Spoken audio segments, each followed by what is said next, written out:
Il existe un moyen de rendre l'eau potable qui ne coûte rien. Pas besoin de filtre, ni de pastilles chimiques, ni d'électricité, ni de cartouches à remplacer tous les 6 mois. Cette méthode a été testée sur le terrain au Kenya, au Cambodge, en Bolivie et au Bangladesh. L'Organisation mondiale de la santé l'a validée. Elle agit sur les bactéries responsables du choléra. Elle agit sur les virus à l'origine de la typhoïde. Elle agit sur les parasites microscopiques qui envoient plus de 800 000 personnes dans la tombe chaque année à cause d'une eau qui paraissait parfaitement propre. Il suffit d'une bouteille en plastique transparent et du soleil. En 2023, le marché mondial de l'eau en bouteille pesait 270 milliards de dollars. Ce n'est pas un petit marché. C'est plus que toute l'industrie mondiale du cinéma, plus que l'industrie mondiale de la musique, plus que l'économie entière de la plupart des pays. À cela s'ajoutent 45 milliards de dollars pour le marché de la filtration et de la purification de l'eau. Ces 2 secteurs grossissent chaque année. Et ils progressent le plus vite précisément dans les pays où l'on meurt d'eau contaminée. Pourtant, pendant toutes ces années d'expansion, pas une seule de ces entreprises ne vous a jamais envoyé de brochure, de feuillet joint à une facture, ou même un simple email pour expliquer comment rendre l'eau potable gratuitement. Ce silence n'a rien d'un hasard. Ce silence, c'est un modèle économique. Je ne vais pas vous présenter ça comme une invention récente. Des textes médicaux sanscrits rédigés il y a environ 4000 ans donnent déjà des consignes précises pour purifier l'eau en la laissant dans des pots en argile sous le soleil direct. Les archives égyptiennes vieilles de 3000 ans décrivent la même pratique, avec une étape en plus. Verser l'eau d'un récipient à l'autre pour y mélanger davantage d'air.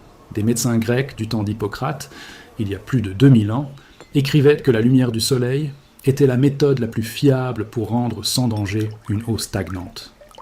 Ce n'étaient pas des intuitions primitives, c'étaient les conclusions de gens attentifs qui voyaient leurs voisins tomber malades et mourir, cherchèrent la cause, la trouvaient, puis la consignaient avec rigueur.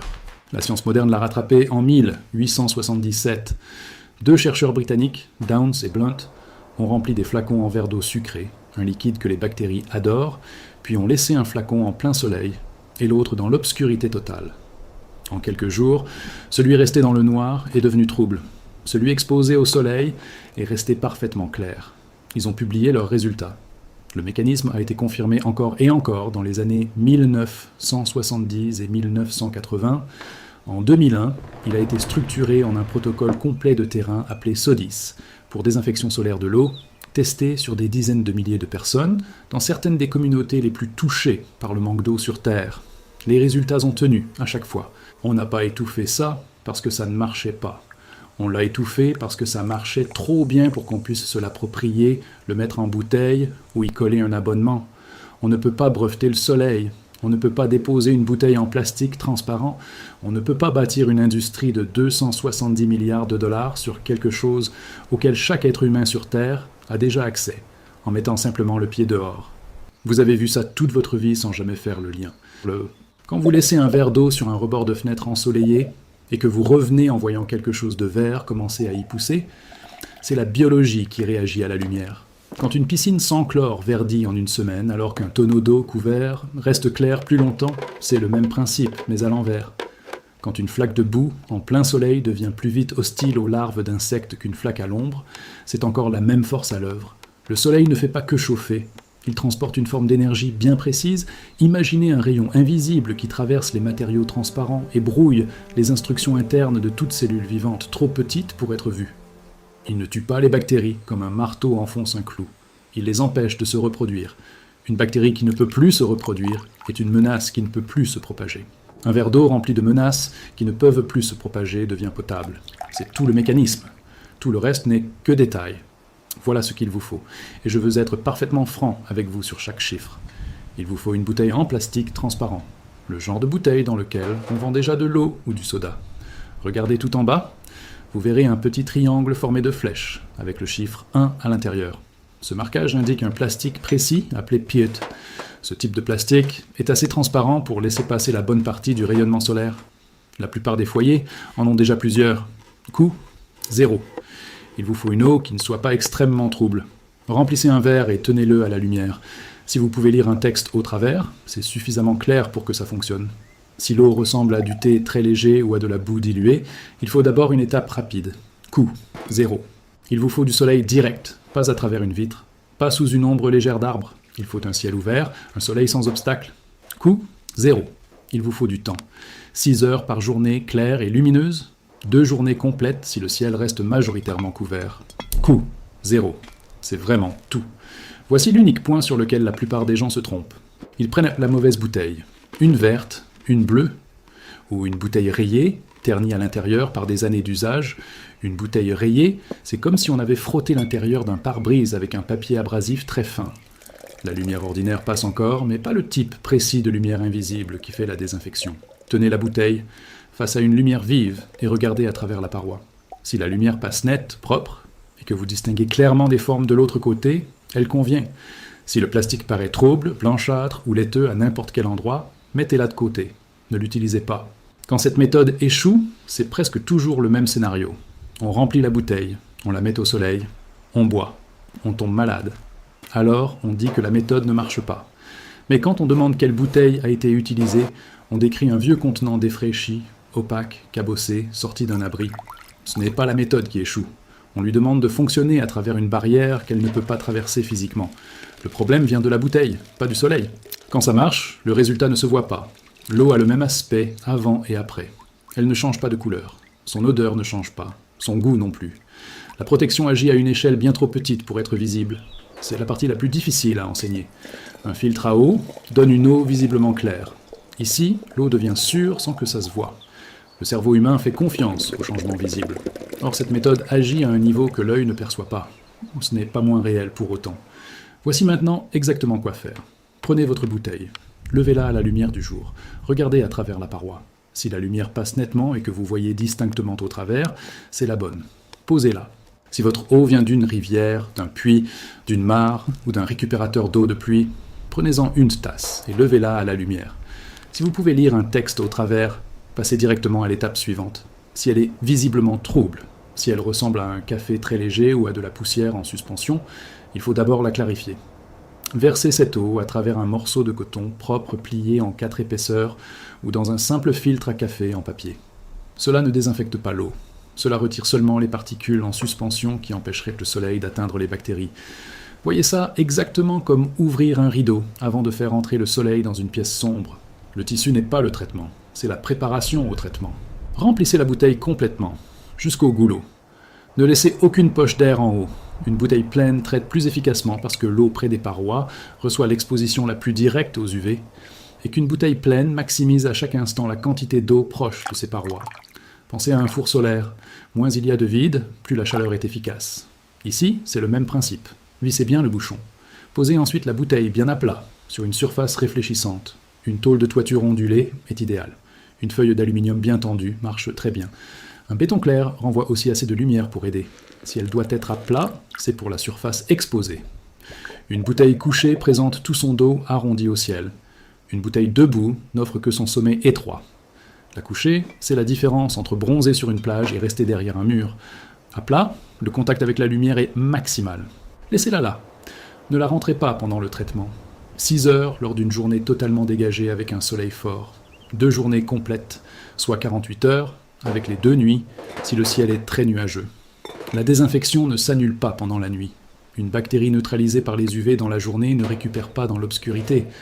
Le soleil reprend exactement là où il s'était arrêté le lendemain matin. 2 jours de suite sous un ciel entièrement couvert, c'est la seule situation où il faut envisager une solution de secours. Et la plus simple est de faire bouillir l'eau pendant 1 minute. Une fois le temps écoulé, rentrez la bouteille et gardez-la à l'ombre. Buvez directement à la bouteille au lieu de verser l'eau dans un autre récipient. Une cruche ou une tasse non traitée présente un nouveau risque de contamination.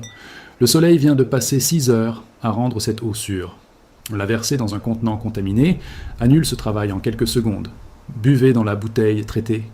Conservée à l'ombre, l'eau reste sûre pendant 3 jours. Après 3 jours, préparez une nouvelle bouteille. Le contrôle se fait seulement avec les yeux. Tenez la bouteille traitée à la lumière. Si l'eau paraît claire, pas brillante, pas claire comme après filtration, juste normalement claire, et qu'elle n'a aucune odeur, le traitement a fait ce qu'il devait faire. Vous ne verrez pas de preuve visible du fonctionnement de la méthode. C'est normal. Les organismes qu'elle a neutralisés étaient invisibles dès le départ. La sécurité que vous avez créée est aussi invisible que la menace qu'elle a supprimée. Maintenant, réfléchissez à ce que cela représente à grande échelle. Commencez par une personne, une bouteille par jour. Cela fait 1 litre d'eau potable totalement sûre. sans aucun coût, chaque jour, aussi longtemps que le soleil se lève. Une famille de 4 personnes a besoin d'environ 8 litres d'eau potable par jour. Cela représente 8 bouteilles couchées sur n'importe quelle surface exposée au soleil. Une tôle métallique de la taille d'une table de cuisine peut aligner sans problème 8 bouteilles sur une seule rangée. Les installer prend environ 4 minutes le matin. 4 minutes. 0 €. 8 litres d'eau sûre avant l'après-midi. Maintenant, élargissez l'échelle. Un petit village de 40 familles a besoin d'environ 320 litres par jour. Un bâtiment collectif standard ou une école a un toit métallique assez grand pour accueillir 600 bouteilles en même temps. Une seule surface, une seule installation. L'eau de chaque famille traitée pendant les mêmes 6 heures de soleil qui se lève de toute façon, chaque matin, que quelqu'un en profite ou non. Pensez à ce que cela signifie concrètement.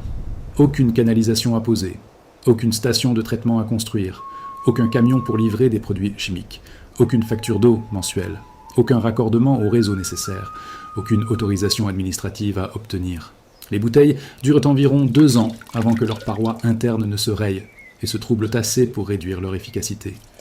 Une bouteille de remplacement ne coûte presque rien. Tout le système de traitement pour une famille de 4 personnes peut être remplacé pour moins qu'un café. Une fois par an, peut-être. Pas de facture, pas d'infrastructure, pas besoin de demander la permission à qui que ce soit. Cela dit, cette méthode ne règle pas tous les problèmes liés à l'eau. C'est important, et je veux être clair là-dessus. Elle agit de façon fiable contre les bactéries et la plupart des virus responsables des maladies qui tuent le plus dans le monde. Les agents du choléra, de la typhoïde, de la dysenterie et du rotavirus. Elle est moins fiable contre certains parasites à coque externe très résistantes comme Cryptosporidium, parce que cette coque bloque les UV comme le fait une bouteille rayée. Si votre source d'eau se trouve en aval de zones agricoles intensives ou près de sites industriels, cette méthode n'éliminera pas non plus les polluants chimiques. Le plomb n'est pas un être vivant. Les nitrates n'ont pas d'ADN. La lumière UV ne peut pas brouiller ce qui n'a pas d'instruction interne à brouiller. Pour une eau contaminée chimiquement, il faut donc d'abord l'associer à un filtre simple de sable et de charbon. Pour une eau seulement contaminée biologiquement, les rivières, les puits et les mares saisonnières où puisent la plupart des malades du monde. Cette méthode seule suffit. Sous les climats tropicaux, l'intensité des UV est plus forte et la méthode agit plus vite. En altitude aussi, les UV sont plus puissants, car il y a moins d'atmosphère entre le soleil et le sol. Les longues périodes de ciel gris en hiver, dans les climats froids du nord, posent la plus grande difficulté. Plusieurs jours couverts d'affilée mettent la patience à l'épreuve, et combiner le traitement solaire avec l'ébullition reste l'approche la plus fiable. Rien de tout cela ne rend la méthode moins valable. Cela la rend plus honnête. Une limite reconnue franchement, c'est ce qui rend crédible tout le reste de ce texte. Quelque part, en ce moment même, il y a une jarre en terre posée sur un toit chauffé par le soleil, dans un village du nord-est de l'Afrique, contenant de l'eau traitée ainsi depuis avant la naissance de l'arrière-arrière-grand-mère de toute personne vivante. Cette pratique n'a pas disparu. Ce savoir ne s'est pas perdu. Il n'a pas circulé dans des articles publiés, ni dans des revues de laboratoire, mais dans les mains, dans le geste quotidien qui remplit un récipient, dans l'habitude de le placer sous la bonne lumière, au bon angle, dans cette compréhension silencieuse, transmise sans parole d'une génération à l'autre, que le soleil fait quelque chose à l'eau qui la rend assez sûre pour être donnée à un enfant. Cette jarre en terre a fait ce qu'elle a toujours fait. Les rangées de bouteilles en pète sur les toits ondulés des campagnes cambodgiennes font exactement la même chose en ce moment. Les vôtres aussi. La physique a toujours été là. Le soleil fait cela chaque matin sans qu'on le lui demande, chaque après-midi sans être payé, chaque jour de ciel clair, sans exception. Depuis bien avant la construction de la première ville. Le rayonnement UV a toujours traversé les surfaces transparentes. Il a toujours brouillé les instructions des bactéries, il a toujours rendu l'eau potable. Personne n'a inventé ce processus. Il n'a jamais été inventé. Il a seulement été remarqué, consigné, oublié sous le poids d'une industrie qui avait trouvé une réponse plus rentable, puis redécouvert discrètement par ceux qui en avaient le plus besoin et les plus faibles moyens de payer cette réponse rentable. Je ne sais pas ce qui vous a amené ici, cela n'a pas d'importance. Dans tous les cas, ça marche.